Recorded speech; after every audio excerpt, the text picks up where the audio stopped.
আজকে যে সেমিনারের মূল প্রতিপাদ্য এটাই কিন্তু 11 দলের আন্দোলনের মূল লক্ষ্য, যে গণভোটের গণরায়কে মানতে হবে। আমাদের লিডার অব দি অপোজিশন পার্লামেন্টে খুবই শক্তভাবে এবং সংসদের বাইরেও শক্তভাবে বলছেন, বিএনপির বা সরকারি দলের যত ছলচাতুরি, যত যুক্তি বাহানা হোক, গণভোটের গণরায় মানার ব্যাপারে আমরা তিলমাত্র ছাড় দেব না, এটা মানতে হবে। এখন প্রশ্ন হচ্ছে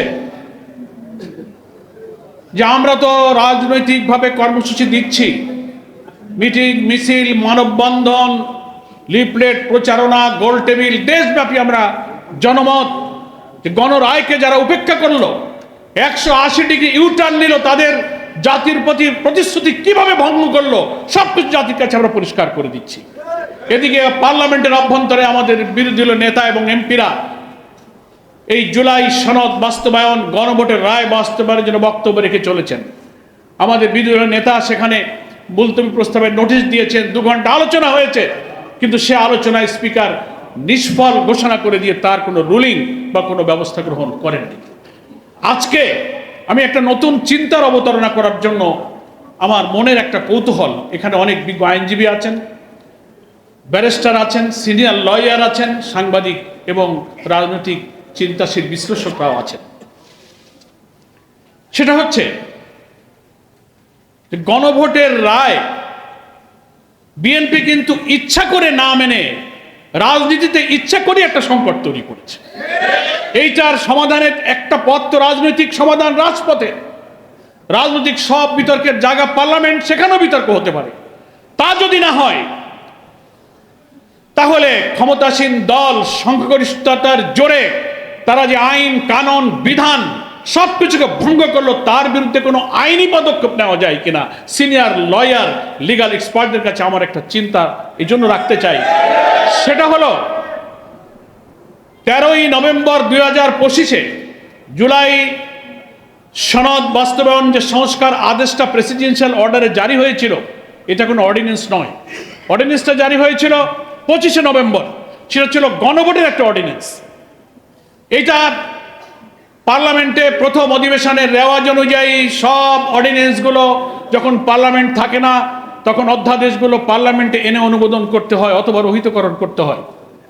গণভোটের সেই অধ্যাদেশের ব্যাপারে প্রথম অধিবেশনে আনা হয়েছিল প্রস্তাব, কিন্তু না সেটা রহিতকরণ না অনুমোদন, ঝুলন্ত অবস্থায় রাখা হয়েছে।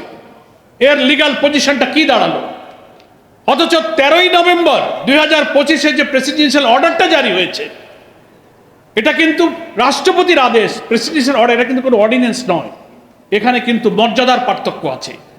পার্লামেন্ট চলমান থাকলে যে কোনো অধ্যাদেশকে প্রথম অধিবেশনে অনুমোদনের জন্য বা রহিতকরণের জন্য আনতে হয়, কিন্তু রাষ্ট্রপতির আদেশ কিন্তু অনুমোদনের জন্য পার্লামেন্টে আনা বাধ্যতামূলক নয়। তাহলে 13ই নভেম্বরের প্রেসিডেন্সিয়াল অর্ডারটা তো কার্যকর হলো, তার ভিত্তিতে ওখানে জুলাই সনদ বাস্তবায়নের একটা আইনি কাঠামো কিন্তু ওই অর্ডার করে দেওয়া আছে, যে একটা জুলাই সনদ বাস্তবায়ন সংস্কার একটা আদেশ সেখানে আছে। সেখানে সংবিধান সংস্কার পরিষদ নামে একটা পরিষদ হবে, সেখানে যারা নির্বাচিত এমপিরা শপথ নেবে এবং ফলাফল ঘোষণার থেকে 30 দিনের মধ্যে ওই সংস্কার পরিষদের অধিবেশন ডাকতে হবে। বিএনপি পরিকল্পিতভাবে 30 দিনের মধ্যে অধিবেশন ডাকে নাই, মেয়াদ শেষ করেছে। তার আইনগত পজিশনটা কি দাঁড়ালো, এটা বাংলাদেশের লিগ্যাল এক্সপার্টদেরকে ব্যাখ্যা করতে হবে। সেকেন্ড হচ্ছে, বলা হয়েছে প্রথম অধিবেশনের 270 দিনের মধ্যে জুলাই সনদের এই সংস্কার আদেশ বাস্তবায়ন করতে হবে পরিষদকে। তা যদি ব্যর্থ হয়, তাহলে 270 দিনের মধ্যে অটোমেটিক্যালি জুলাই সনদ সংবিধান সংস্কার পরিষদে গৃহীত হয়েছে বলে গণ্য হবে। তাহলে আর এই 270 দিন শেষ হতে বেশি বাকি নাই। তাও যদি বিএনপি না করে, তাহলে এটা তো কোনো অর্ডিন্যান্স না, এটা একটা প্রেসিডেন্সিয়াল অর্ডারের ভিত্তিতে কিন্তু এই আইনি কাঠামো তৈরি হয়েছে। এখন বিএনপি ফাঁকি দিয়ে এই প্রেসিডেন্সিয়াল অর্ডারকে বাইপাস করে ওনারা এই পার্লামেন্টে সংবিধান সংস্কার নয়, সংবিধান অ্যামেন্ডমেন্টের নামে একটা বিল এনে সংখ্যাগরিষ্ঠতার জোরে সেটাই পাস করতে চান।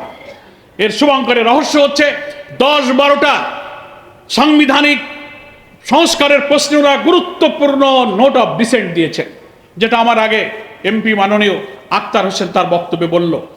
প্রধানমন্ত্রীর ক্ষমতা, রাষ্ট্রপতির ক্ষমতা, সমস্ত সাংবিধানিক পদে নিয়োগের ক্ষমতা, তারপরে আপনার চিফ জাস্টিস, আপিল ডিভিশনের জাস্টিস, কেয়ারটেকার গভর্নমেন্ট, তারপরে আপনার কি বলে আপার হাউস, লোয়ার হাউস, আন্তর্জাতিক চুক্তি, নানান ইস্যুতে সমস্ত জায়গায় বিএনপি নোট অফ ডিসেন্ট দিয়েছে।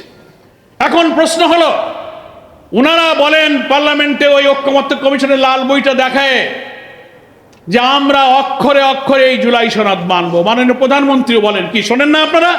কিন্তু একবারও বলেন না যে আমরা গণভোটের রায় মানবো, তা কিন্তু একদিনও বলেন না। অর্থাৎ জুলাই সনদ আর গণভোট ওনারা ডিফারেন্ট করে ফেলেছেন। এই জন্য ওনারা যে 12-13টা নোট অফ ডিসেন্ট দিয়েছেন সেইটা বাদ দিয়ে জুলাই সনদের যে অংশটুকু থাকবে ওটাকে ওনারা বিল বানিয়ে পাস করতে চান। তার অর্থ হলো ওই 12টা নোট অফ ডিসেন্ট বাদ দিলে যা দাঁড়াবে সেটা সংবিধান সংস্কারের জন্য রাষ্ট্র কাঠামো পরিবর্তনে একেবারে ইম্যাটেরিয়াল, সেই ফ্যাসিবাদী রাষ্ট্র কাঠামোর কোনো পরিবর্তন হবে না। সেই জন্য এই যে আইনি ব্যত্যয় ঘটলো, তারা যে বৈঠক ডাকলো না, 270 দিন শেষ হলে কি হবে? আর এই সংবিধান সংস্কার পরিষদের রাষ্ট্রপতির আদেশের কাঠামোর বাইরে গিয়ে ওনারা এরকম বিল আনতে পারেন কিনা এ ব্যাপারে বাংলাদেশের বিজ্ঞ আইনজীবী এক্সপার্ট যারা আছেন তাদেরকে, আমরা তো রাজপথের লড়াই করতে পারি, এমপিরা পার্লামেন্টে লড়াই করবে, আইনজীবীরা একটি আইনি লড়াইয়ের সূচনা করবেন। আমি আপনাদের সেই আহ্বান জানিয়ে সকলকে ধন্যবাদ জানিয়ে আমার বক্তব্য শেষ করছি। আল্লাহ হাফেজ। বাংলাদেশ জিন্দাবাদ। 11 দলীয় ঐক্য জিন্দাবাদ।